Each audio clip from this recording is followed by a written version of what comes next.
Lecture 8, Recruiting, Selecting, and Retaining Talent.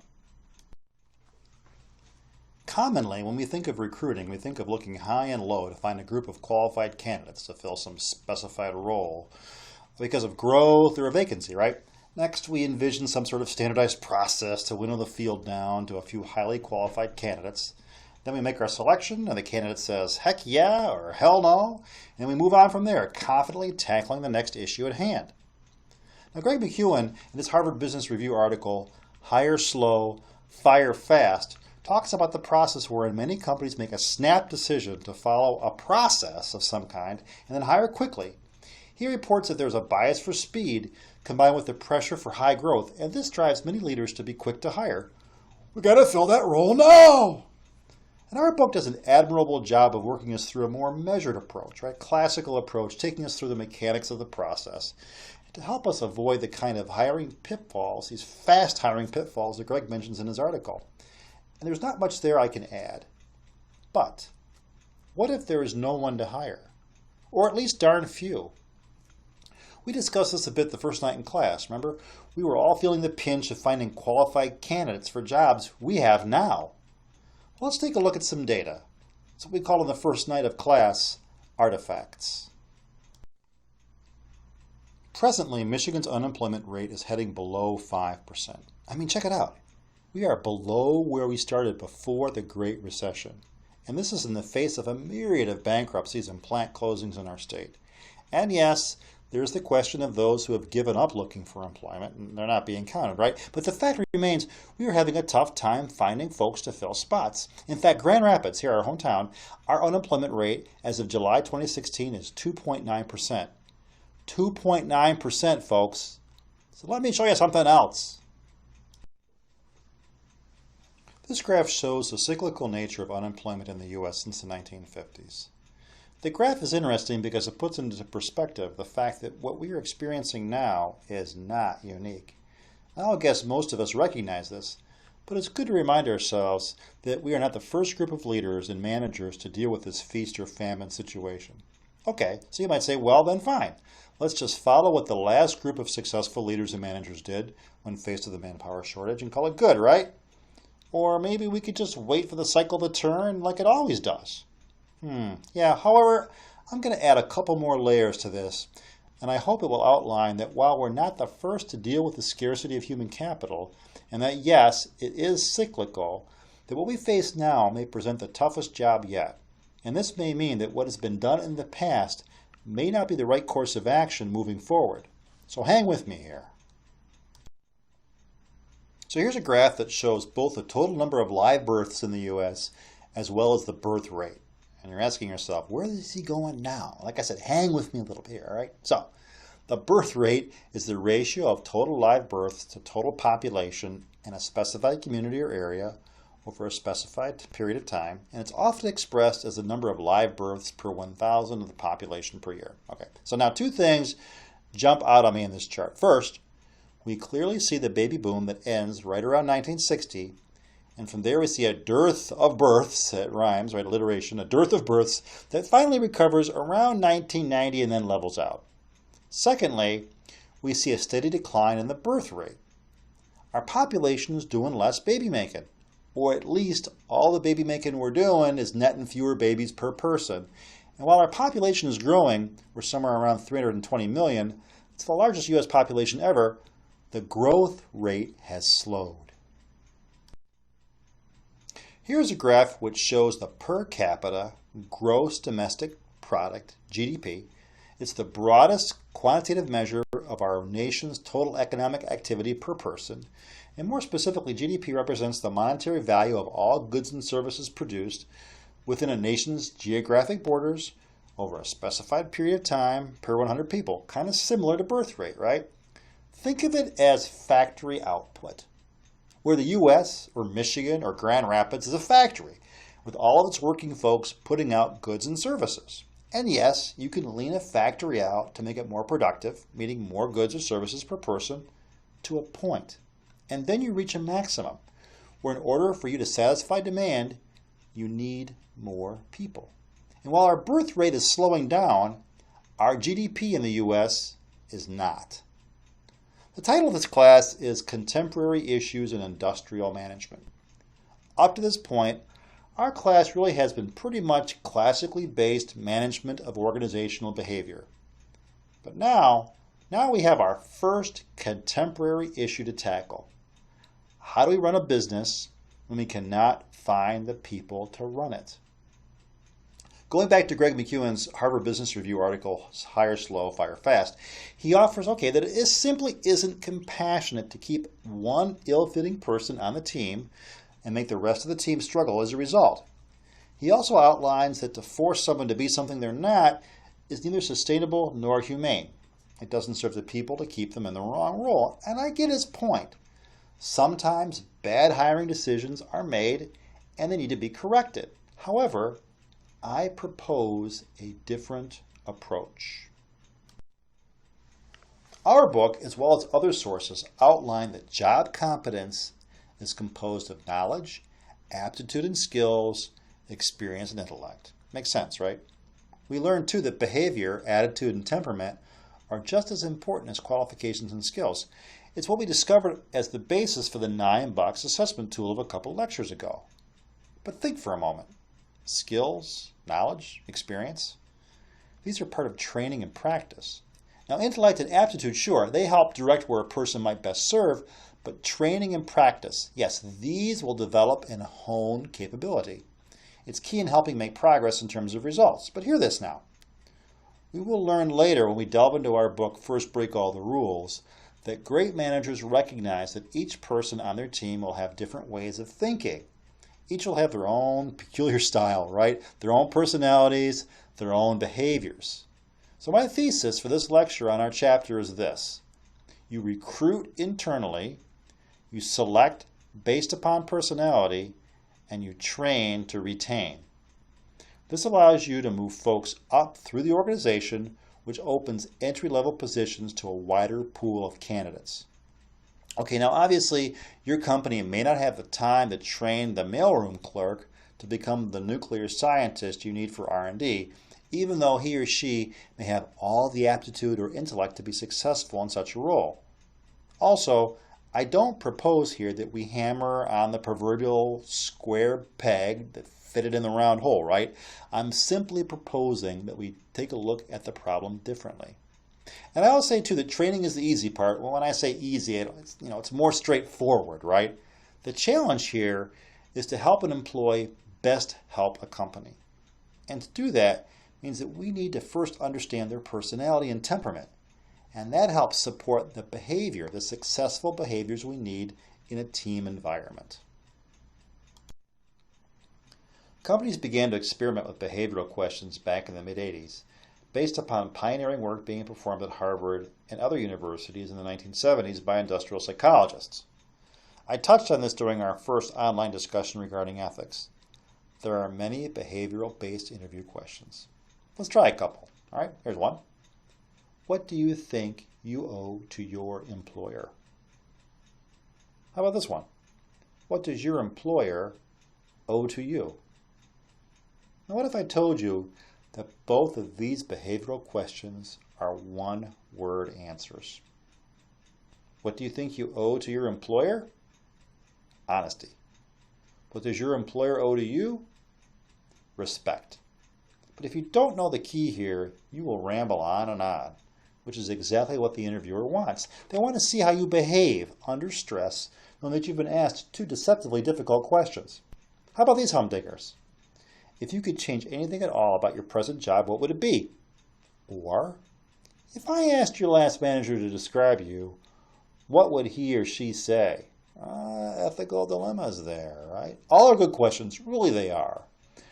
They are deceptively challenging and treacherous for the unwise. They amp up the emotion and allow the interviewer to see how a candidate deals with dilemma and to evaluate their personality and temperament under stress. Okay, fine.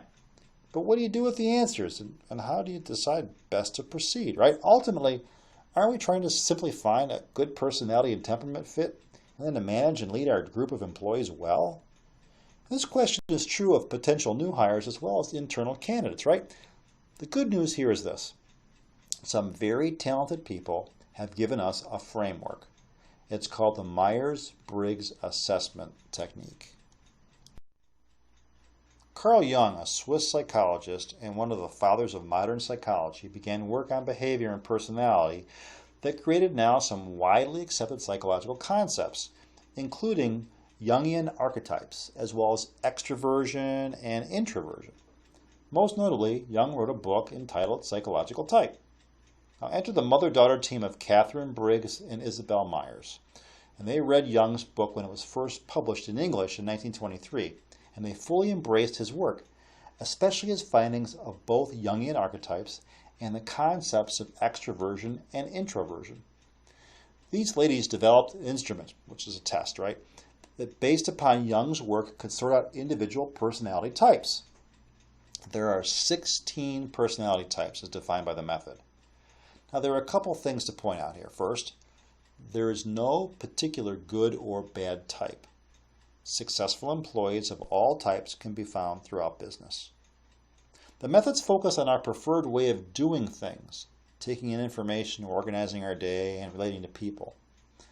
Type does not predict performance, nor does it excuse poor behavior, but it does give insight into possible factors and situations that can offer the opportunity for employees to maximize their personality strengths and demonstrate behaviors that achieve peak performance. Now, type is not the end. It's really the beginning of understanding of our own personalities, right? And no, it's not 100% accurate. Depending on our preferences and choices based upon our personal histories and experience, we may act in ways that betray the on-paper personality.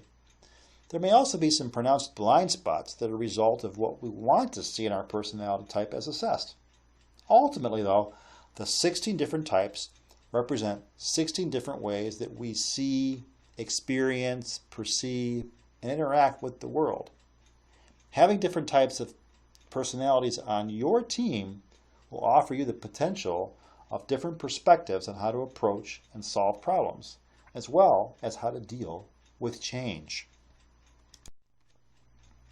Okay, big picture here first. I'm not saying that you should go and use this method to directly select your team, as in, I need to fill this spot with an INTP or an INTJ, and if they don't have that as their personality type, they're a no-go. No, I'm not saying that. I am saying that it is helpful when building a team to understand a potential team member's worldview. The goal is to promote mutual understanding and authentic dialogue, to find fit within the existing group such that the team is capable of approaching conflict as a gift. Oh, he went there, did he? Yes, he did. Conflict is a gift. Sorry, guys. As managers and leaders, we desire to instill new levels of appreciation, respect, and trust, right? I'll call it team and individual temperament. And yes, sometimes the fit based upon an individual's temperament might not be the best fit. I'll get to temperament in a bit. First, however, let's review the 4 preferences that make up type. So first, there's introversion or extroversion. And we're not talking about someone who's being shy or outgoing. What is meant here is where someone gets their energy. Introverts gain their energy from the internal world of thoughts and ideas, where extroverts are more action-oriented and seek external stimulation. For me, parties, large groups, busy meetings, man, they just drain me. I mean, I can deal with them and be successful, but when it's over, the last place I want to go is out with the group for a beer. I just want the beer. Okay, sensing and intuition. It's how we gather data. Do we observe and collect tangible 5-sense specific data? Or do we notice patterns based upon a 6th sense, maybe seeing something that relates to the big picture? If I think about myself, I'm one to understand theory before practice. I can read a textbook and I can get it. Others learn best by doing. It's that sort of thing. Thinking or feeling. Simply put, objective logic or subjective personal human interaction. If you're a Star Trek fan, Spock is clearly thinking where McCoy is clearly feeling. Toss me heavily in the Spock column. Finally, judging and perceiving. And this one's a bit different than in common usage. Judging does not mean judgmental, and perceiving does not mean perceptive. What we're really talking about here is the ability to qualify how individuals arrive at a decision. Judging types make a decision, come to a conclusion, and move on. Perceivers delay decisions, are quite indifferent to closure, and prefer to continue to gather data. For me, I'm strongly neither, though I do slightly tend towards perceiving. Okay, so with that explanation, I guess I have to let you know where I fall. And I am an INTP. I've taken this assessment over many forms over the last 25 years, and I always end up in exactly the same spot. Now, this doesn't limit me, rather that it helps me to know myself better and how others may perceive me. Ha, spoken like a true INTP, eh? Temperament describes the interaction of two of the element types. The combination is said to enrich to a wider degree the idea of team association, and effective this to a wider degree than the individual 16 types can. David Keirsey outlines that temperament is a configuration of observable personality traits. And he says such as habits of communication or patterns of action and sets of characteristic attitudes, and values, and talents. He goes on to say that it encompasses personal needs, the kinds of contributions that individuals might make in the workplace, and the roles they may play in society. For a full discussion of temperament, please see David Keirsey and Marilyn Bates' book, Please Understand Me, Character and Temperament Types. It's by the Prometheus Nemesis Book Company. It was published in 1984. So, let's take the first of these temperaments, the idealist. Idealists speak mostly of what they hope for and imagine might be possible for people.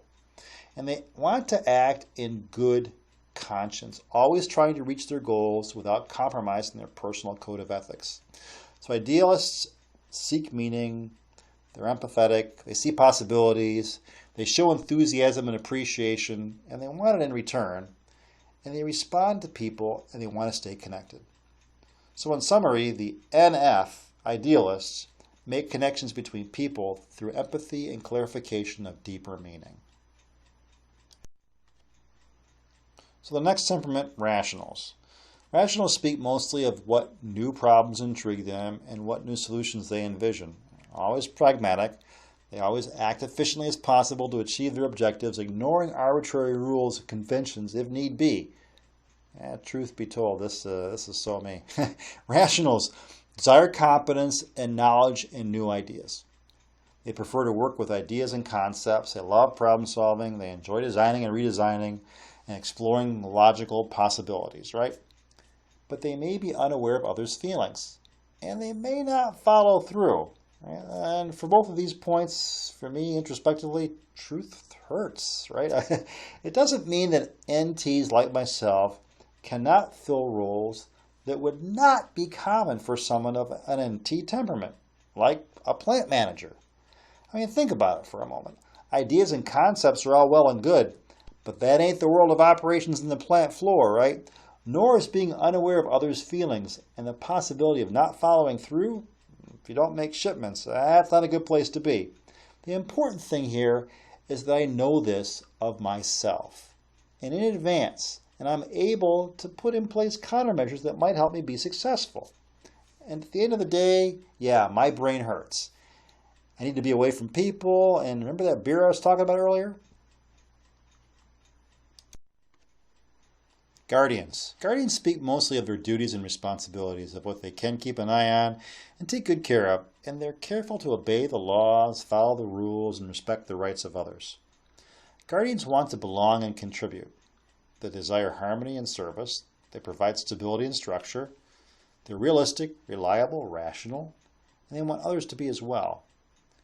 They criticize mistakes and sometimes ignore expected performance, wanting more than is published, right?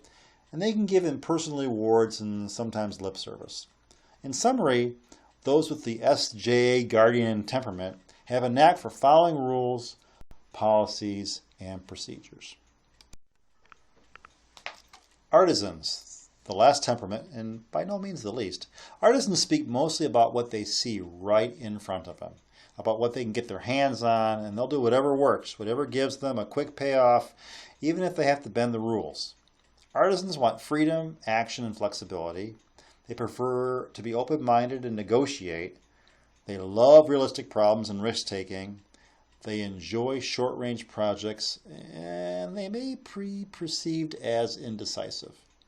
Keirsey might say in summary that SP artisans are talented at using tools, whether the tools be language, theories, a paintbrush, or a computer. This week's homework will focus on beginning the work of your term paper and the personality component of your team at Merit. Now I say your team because they really are your team, for better or for worse. You will need to assess their personalities and construct your organizational behavior management plan for your team. The goal here is to connect individual personality and behavior with the sustainable performance your team requires to survive and thrive. I'll outline your homework the usual way on Blackboard. However, I want to take a moment here and get you all started on the correct foot. First, you will take the test that is provided on our content page for this week. It's provided courtesy of the Dartmouth Hitchcock Medical Center. You will then score yourself and uncover your type. Next, you will read through the detailed analysis of the 16 types that will also be provided, and you will give your assessment of what you find. You will cover the following. You will discuss where you feel your personality assessment fits and tell us why. You will also discuss where you feel it does not fit and tell us why. You will also discuss, now that you know your type, how you believe you might best manage someone of your type. Next, you will also discuss, now that you know your type, what you might consider as a countermeasure to support your strengths and manage what we'll call your soft spots in your daily life. Then you will read through our Merit Company case study, glean as much info as you can about your team based upon what is in the case, and then build a case for each of the team members' personality types. You will uncover for each team member their 4-letter type, list it, and back up your decision based on what you found in the case. The idea here is this. Your team members have been selected for you, and now you need to understand their personality types. Ultimately, you must develop your management plan to retain your team and lead the team to jaw-dropping performance, such that when you have your leadership review with Donaldson, and that would be me, and the rest of your leadership team, and that would be your peers, the last night of class, we will decide not only will the MPD team survive, but we will invest in it to help it thrive for the future. So, for our Lecture 8 Call to Action. The title of this class is Contemporary Issues in Industrial Management, and we have uncovered our first contemporary issue to tackle. How do we run a business when we cannot find the people to run it? We see again that behavior, attitude, and temperament are just as important as qualifications and skills. Qualifications and skills are learned. Personality and temperament that are key to behavior, however, are intrinsic. One possible countermeasure to deal with the issue of scarce human capital is to follow the idea of recruit internally, select based upon personality and temperament, and train to retain. Our book covers well the topics of recruiting, selecting, and retention. This lecture, however, went one level deeper. Personality and temperament are key to the selection process. Each person has a unique personality, but in general falls into 16 types and 4 temperaments. Psychological and personality type can give us helpful insights when building a team or deciding on how best to structure career paths for our associates. This allows you to move folks up through the organization, which opens entry-level positions to a wider pool of candidates, and this in turn may help deal with the long-term issues of dwindling human capital that face us as a city, a state, and a nation.